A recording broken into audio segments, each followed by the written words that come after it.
Johnny Pink. This is the R5. I'm actually filming on the R5. This is an old, I like EF lenses because they're inexpensive, so that puts them in my price range. They work superbly with the adapter, and that's what I'm filming on right now. This is an old 18-55 lens. It does macro, and I got it just because it was 60 bucks, so it's cheap. But I'm filming in 4K. The cool thing about this camera is it shoots in 8K, and so these opening scenes right here are shot in 8K. Even working with proxies, my computer just will not handle those files. So I have converted them into 4K files using Media Encoder, Adobe Media Encoder. So that's the way I'm going to start this video. Ready? Check it out and go.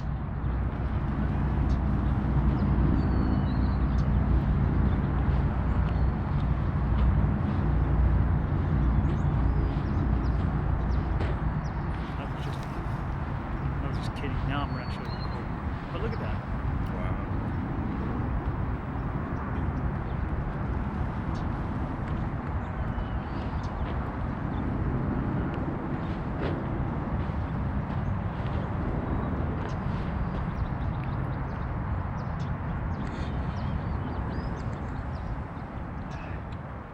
What's funny is I don't hear the shutter. Okay, so this camera, everybody wants something different out of a camera. For me, what I want for birding, or even for faux macro, shooting these bees. I love shooting bees. And so what I want in a camera is a fantastic single point autofocus. I love the fact that this can do auto eye focus for birds. Is it perfect? No. And I didn't expect it to be. It doesn't pick up on the bees, but the single point makes up for that, and it's just superb. With all these shots that I shot here, I'm shooting with the Canon 500 f4. Again, it's an EF glass, which puts it more in my price range. It's not the $12,000 or $15,000 for a brand new one. So what I want from a camera, single point, I want amazing color, which is where it's either going to be Nikon or Canon. Nikon does not have a camera that matches what I want. I want the clarity. I do want camera that's mirrorless. I like having that EVF right there that shows me what it's going to look like. Am I too dark? Am I too light?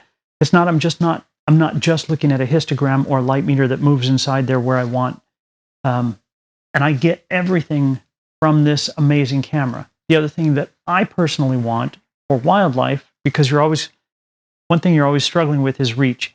You want to be able to reach out and grab that subject. If it's too far, like these little ground squirrels that were way out in the field, they're too far really to get any depth. It doesn't matter what camera you use.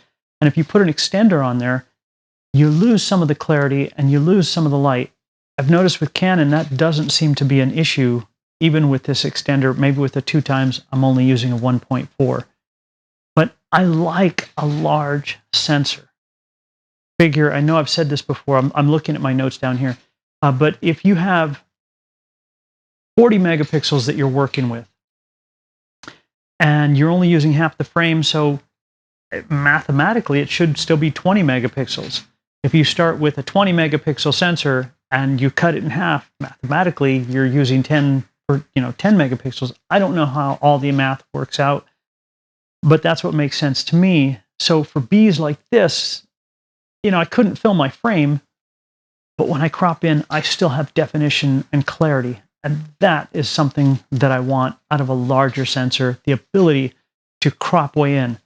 I'm getting every single bit of that with this Canon R5. It is just blowing my mind up. It's insane. And I love the color. Another thing that I see out there is everybody edits their photos differently. Someone will say, if you want to get a critique on something, say, no, don't critique my stuff. This is what I like. If you don't like it, then our visions don't match, and that's perfectly okay. A lot of people that I watch, that shoot Canon, they edit their photos really, really bright. I like my backgrounds darker. I like mine moody. This squirrel picture right here, it was hiding behind a branch.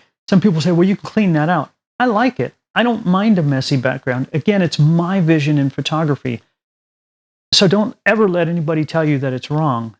This is what I like. This is what I want to see. The other cool thing about Canon, all the modern mirrorless cameras, is they're so customizable. So for me, I have one button that I've customized on the back for the single point. The one all the way to the right, I can switch between all my focus points. The one that's in the center of those, I programmed for the animal eye focus. So when I am shooting, I'm mostly in single point. It's my favorite. But I can quickly switch over here with the other button off to the side. But if there's a bird and it's kind of looking at me, I just hit that auto eye focus. It allows me to compose my shot a lot better. And because what I tend to do is I tend to center the bird or whatever I'm shooting, and I might have missed part of it, but if I realize that and I hit the auto eye focus, I can move it around to something that I like and maybe crop in a little bit afterwards. And with any camera, you can fill your frame and it's going to look great. It's when you crop in. Any camera can do portraits. It's the nature of it. And I'm not personally shooting for Instagram or any social media. It looks nice on there, and that's great. I want something that I can blow up to a poster, and man, it's still sharp. That's what I want out of a camera, and that's what I'm getting from the R5. What's funny is I don't hear the shutter. Are you still focusing? Yeah. Wow, this looks like it fell off a bicycle someday. Somebody crashed with it in their pocket and would see how you... Ah, it was like in someone's back.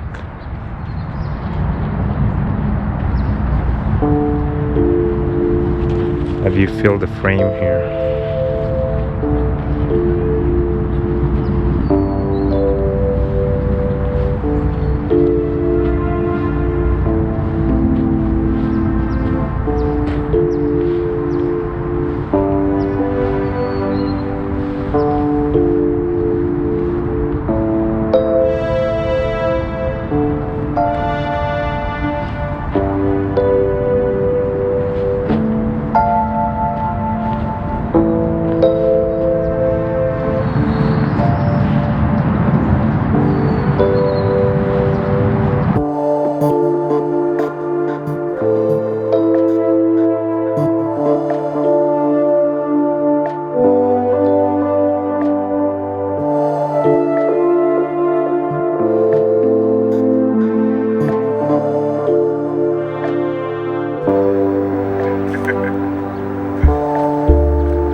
Mostly, I have been shooting with, as I said, my old 500 f4. Yeah, it's old and it's used and it works beautifully and it's tack sharp and it's quick.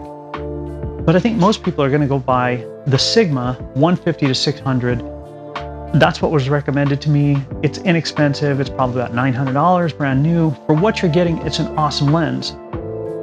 I'm working on a video comparing that with my experiences with the 500 f4. These last shots that I'm going to show you in through here, these were shot, the first few that I've shot with it, and again, I've gone out shooting with it again. And this is a fantastic camera. Do I wish that Nikon had kept up? Yeah, because all my glass was Nikon. It was the system that I knew. But at this point, it's too late. It's $1 late and 2 days short.